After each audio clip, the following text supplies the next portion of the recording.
తెలంగాణ కాంగ్రెస్ పార్టీలో అంతర్గత పోరు మొదలైందా?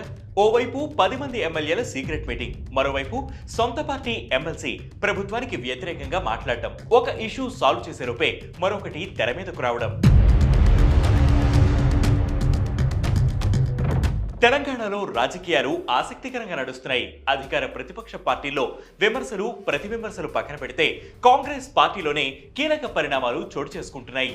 జడ్చర్ల ఎమ్మెల్యే అనిరుద్ రెడ్డి ఆర్గనైజ్ చేసిన మీటింగ్ కి 10 మంది ఎమ్మెల్యేలు వెళ్లారన్న ప్రచారం సర్వత్రా చర్చనీయాంశంగా మారింది.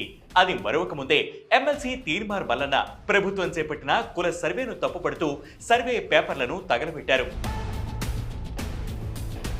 దీంతో హైదరాబాద్లోని మర్రి చెన్నారెడ్డి మానవ వనరుల అభివృద్ధి కేంద్రంలో సీఎం రేవంత్ రెడ్డి అధ్యక్షతన నిర్వహించిన సీఎల్పీ సమావేశంలో పార్టీ లైన్ దాటుతున్న నేతల విషయంపై చర్చ జరిగినట్లు తెలుస్తోంది. ఎవరైనా నేతలు కాంగ్రెస్ పార్టీ నిర్ణయాలను వ్యతిరేకిస్తే కఠినంగా వ్యవహరించాలని నిర్ణయం తీసుకుంటున్నట్లు తెలుస్తోంది. పార్టీ నిర్ణయాలపై ఏమైనా అభ్యంతరాలున్నా, ఏమైనా సమస్యలున్నా నేరుగా తనను కలిసి మాట్లాడాలని నేతలకు సీఎం రేవంత్ రెడ్డి తెలిపారు. సీఎల్పీ సమావేశం అనంతరం కూడా మీడియాతో మాట్లాడిన మున్షి ఏదైనా సమస్య ఉంటే 4 గోడల మధ్య మాట్లాడుకోవాలని, ఎమ్మెల్యేలు రహస్య సమావేశాలు జరిపితే కఠిన చర్యలు తీసుకుంటామని బహిరంగంగానే వార్నింగ్ ఇచ్చారు. ఇక ఎమ్మెల్సీ తీన్మార్ మల్లన్నకు తెలంగాణ కాంగ్రెస్ క్రమశిక్షణ కమిటీ షోకాజ్ నోటీసులు జారీ చేసింది. కాంగ్రెస్ అగ్రనేత, లోక్సభలో ప్రతిపక్ష నేత రాహుల్ గాంధీ ఆలోచన మేరకు తెలంగాణలో కాంగ్రెస్ ప్రభుత్వం కులగణన చేపట్టింది. తీన్మార్ మల్లన్న దాన్ని మీడియా ముఖంగా తప్పుపట్టడమే కాకుండా పార్టీకి ప్రభుత్వానికి నష్టం కలిగించేలా దుర్భాషలాడారు. శాసనమండలిలో కాంగ్రెస్ సభ్యునిగా ఉండి పార్టీ మూల సిద్ధాంతాలు, భావజాలం, నియమావళిని ఉల్లంఘించారు.